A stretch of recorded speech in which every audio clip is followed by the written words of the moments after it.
alamat ng saging ay isang tanyag na kwentong bayan sa Pilipinas na nagpapaliwanag sa pinagmulan ng bunga ng saging. Bagamat may mga pagkakaiba-iba ang kwentong ito sa iba't ibang rehiyon sa Pilipinas, ang diwa ay nananatiling magkasing tulad.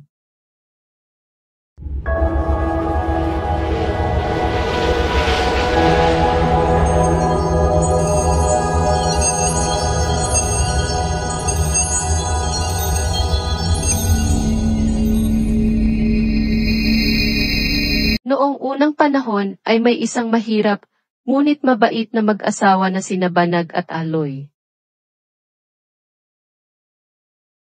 Nakatira sila sa isang maliit na kubo sa gilid ng isang gubat. Sa kabila ng kanilang kahirapan, kontento sila sa kanilang simpleng buhay.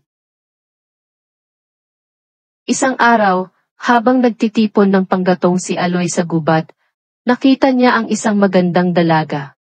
Isang magandang dalaga na umiiyak sa tabi ng bahitis. Ang pangalan niya ay Anag at sinabi niya kay Aloy na siya ay naligaw at walang paraan upang mahanap ang kanyang daan pauwi. Dahil naawa sa kanya, ibinalik siya ni Aloy sa kanilang kubo at inalok ng kanlungan. Si Anag ay nanatili sa tabi ni Banag at Aloy. Tinutulungan sila sa mga gawaing bahay at nagdudulot ng saya at tawa sa kanilang tahanan. Gayunman, sa paglipas ng panahon, may napansin ang mag-asawa na kakaiba kay Anag tuwing nag-iisa siya, nawawala siya sa manipis na hangin. Sa pagtataka, nagpasya sina Banag at Aloy na sundan si Anag ng palihim isang araw.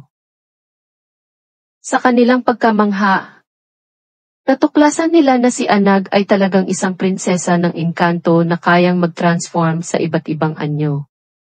Ginugugol niya ang kanyang mga oras sa pagkalinga at pag-aalaga sa mga ito. Humanga sila sa kabaitan at habag ni Anag sa kanyang mga nasasakupan.